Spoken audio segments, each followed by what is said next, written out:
How to sign PDF document on iPhone. First of all, go ahead and open up the Acrobat application on your phone. As you can see, you are now in the Acrobat homepage. Here, you can view your recent and starred files. Open any file you want from here. You can view this PDF file over here. Now, go to the bottom panel and tap on Fill and Sign.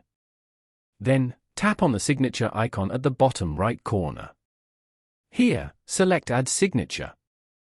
You can now add your signature over here.